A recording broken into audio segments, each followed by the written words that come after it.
Hello everyone, welcome to my presentation.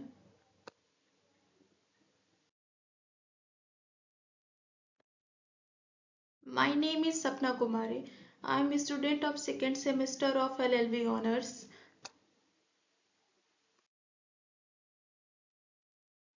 and I am going to present a case law which name is State of Madhya Pradesh versus Kaluram.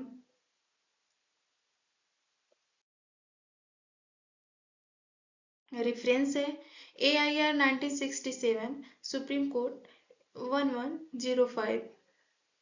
Subject है इसका in the case section 83 of Indian forest act and section 141 Indian contract act के बारे में बताया गया है। इसमें surety की लाइबिलिटीज और उसके पेइंग कैपेसिटी को बताया गया है और इसमें यह भी बताया गया है क्रेडिटर की एबिलिटी एंड इनएबिलिटी के बारे में। Then guys fact of the cases है होशंगाबाद डिस्ट्रिक्ट में डिवीजन फॉरेस्ट ऑफिसर द्वारा एक ऑक्शन करवाया जाता है 27 जुलाई 1954 में, जिसमें जगत नारायण जो होते हैं सबसे हायर वेडर होते हैं। उन्होंने बेट लगाई होती है 12,100 रुपए की, जो सबसे हायर वेट होती है। उन्हें ये वेट का पैसा 4 किस्तों में देना होता है, जिसमें से पहली इंस्टॉलमेंट उनको तुरंत बेट के बाद देनी रहती है। तो जगत राम जी जो हायर बिडर रहते हैं वो पहली इंस्टॉलमेंट देने के बाद उनकी 3 इंस्टॉलमेंट 3,025 रुपए की बनती है और उसकी डेट रहती है देने की 1 दिसंबर 1954, 1 फरवरी 1955, तीसरी डेट जो रहती है 1 मई 1955। जगत राम जी के द्वारा पहली किस्त दी जाती है और 3 किस्तों की अवधि के लिए उन्हें श्योरिटीज दी जाती है कालूराम एंड नाथूराम के द्वारा। तो गाइस इस केस में आगे ये बताया जाता है कि जगत राम के द्वारा पहली किस्त देने के बाद वो 3 किस्तें ना देकर उस जंगल की पूरी लकड़ियां जो फॉरेस्ट विभाग द्वारा उनको बेच में बेची जाती हैं वो यह लकड़ियां बेच के डबल दामों में मुनाफा कमा के चले जाते हैं। कालूराम जी जो रहते हैं श्योरिटी और गारंटर होने के नाते फंस जाते हैं। तो फिर बाद में यह डिसाइड होता है श्योरिटी की श्योरिटी जो कालूराम जी द्वारा दी गई है, जो बचा हुआ इंस्टॉलमेंट पैसा है कालूराम जी के द्वारा दिया जाएगा।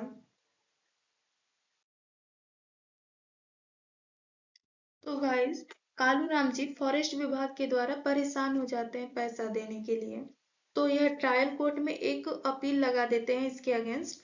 तो ट्रायल कोर्ट में होशंगाबाद डिस्ट्रिक्ट एडिशन जज की बेंच पे यह केस लगाया जाता है, जिसमें उनको declaration that he was not liable to pay the arrear of the forest during the recoverable from the Jagat Narayan. उन्हीं ट्रायल कोर्ट में ये एक्सेप्टेंस होने के बाद केस उनका ये हो जाता है कि उन्हें जो भी रिकवरेबल पैसा जगत राम जी के द्वारा लेना था वह कालूराम जी नहीं देंगे। इस केस में उन्हें डिक्री प्राप्त हो जाती है ट्रायल कोर्ट के द्वारा, उन्हें उनकी लाइबिलिटीज से डिस्चार्ज कर दिया जाता है फ्रॉम द कॉन्ट्रैक्टर। कोर्ट में इसके अगेंस्ट अपील फाइल की जाती है डिस्ट्रिक्ट जज की बेंच पर मध्य प्रदेश शासन द्वारा, लेकिन वह खारिज कर दी जाती है। जो ट्रायल कोर्ट की डिसीजन रहता है उसको एज इट इज रखा जाता है। फिर यह अपील सुप्रीम कोर्ट में जाती है, जिसमें supreme court section 82 of Indian forest act जो डिसीजन ट्रायल कोर्ट में हाई कोर्ट में दिया जाता है, कालूराम जी के फेवर में उन्हें उनकी सारी लाइबिलिटीज से डिस्चार्ज किया जाता है, क्योंकि वह सेकेंडरी में रहते हैं श्योरिटी और जो पहला दायित्व बनता है पूरी इंस्टॉलमेंट देने का जगत राम जी का। तो इसमें सुप्रीम कोर्ट द्वारा यह भी बताया गया है कि ये सब जो हुआ फॉरेस्ट विभाग की नेग्लिजेंसी से हुआ। जब जगत नारायण जी द्वारा पूरी लकड़ियां बेच दी जा रही थी, उठाई जा रही थी, तब फॉरेस्ट विभाग ने संज्ञान क्यों नहीं लिया और क्यों उन्हें नहीं रोका। फिर बाद में कालूराम जी से वसूलने का दायित्व तो उनका होता ही नहीं है, क्योंकि वो वहां पे श्योरिटी रहते हैं। और पहले आदमी जिसको वेडिंग का मेन पर्सन था जगत राम, उनकी गलती से भाग गया। तो इसमें प्रिंसिपल ले डाउन में यह कहा गया कि under section 141 of Indian contract act, contractor act, security should be parted with that only by positive action of creditor but even by inaction।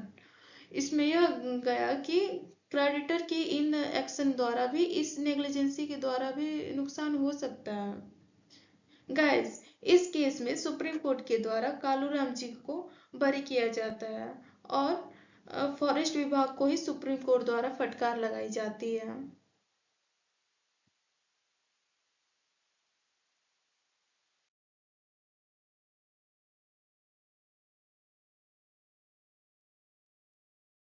Thank you everyone.